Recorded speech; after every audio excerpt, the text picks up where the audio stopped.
folks, this plant right here is the ultimate prepper's plant. Believe it or not, this plant is not native. It came from Europe and Asia, and it came here for one reason, primarily, and that reason was to help with people that had problems with their lungs, with bronchitis and asthma. They recommended that they would take the leaves from the plant, dry them, crush them all up, put them in a pipe, and smoke them. Can you believe smoking leaves or anything to help your lungs? But they say it worked.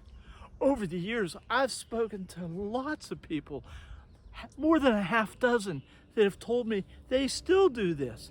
As a matter of fact, they make all types of teas to drink and tinctures to get the medicinal qualities that this plant, the mullein plant, provides. In addition to that, the ultimate prepper plant that we have, when it came into the United States, it was carried into the United States in order for its medicinal qualities. But soon, the Indians and the pioneers realized that this beautifully soft leaf could be used for a variety of items. And one item was, and we well know, if you need to use the toilet paper, you just got a soft wipe. We're running out of toilet paper. There must be a 2-week supply right here of toilet paper. And the mullein plant is everywhere if you just look for it. In addition to toilet paper, if people had injuries on their arms, the pioneers, they would use the leaf as a bandage. Who would know that the ultimate prepper plant would also be an antibiotic? So not only could they heal the wound, but the antibiotic qualities would help cure the wound and take care of it. I want you folks to make sure that you stay to the end of this video so that you can learn the #1 story that ever happened in the Middle East. Also, I want you to sign up for my subscriptions. They're free. Just push that button, push the like button. But this way, every time the Mose does an update on plants or the natural world or animals or things in the news, you'll be one of the first ones who gets notified. Now, the Indians and the pioneers, they were sort of special people, and they were always thinking, how can I be prepared? And that's what you want to be, prepared.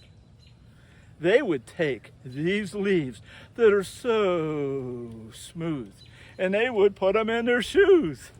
They would put them in their moccasins, and it would act like a Dr. Scholl's pad. But even better, these leaves, in addition to being antibacterial for wounds, also fought athlete's foot. They're antifungal. But ultimately,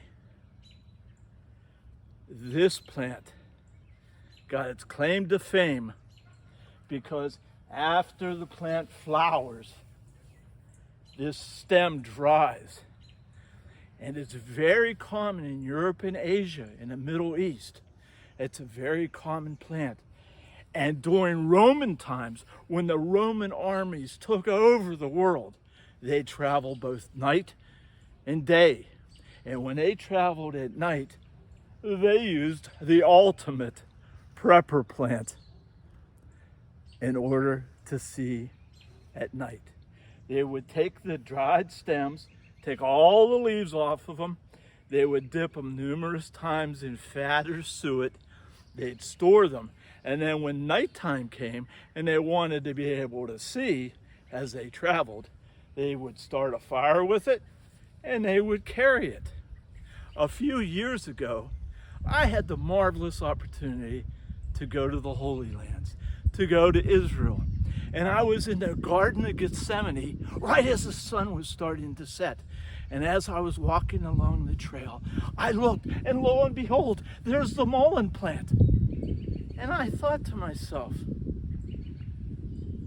Jesus was in this same Garden of Gethsemane the night the Roman soldiers captured him. And I almost guarantee that they used the ultimate prepper plant as their torch to find Jesus in the Garden of Gethsemane. And I thought, this plant that I'm looking at here in Israel, in the Garden of Gethsemane, may be a relative of the one who brought the light to the world. And talking about light to the world, what prepper isn't interested in how to start a good fire? The inside pith of this dried plant is a magnificent fire starter. It smolders, and you're able to blow on it and start a fire. Folks, I want you to know as much as you can about the natural world that we have around us. You never know what's going to happen. I hope some of the tips and tricks that I share with you may someday help you not only to enjoy the outdoors, but also enjoy them better and have a better life. Hey, thank you. See you at the next video.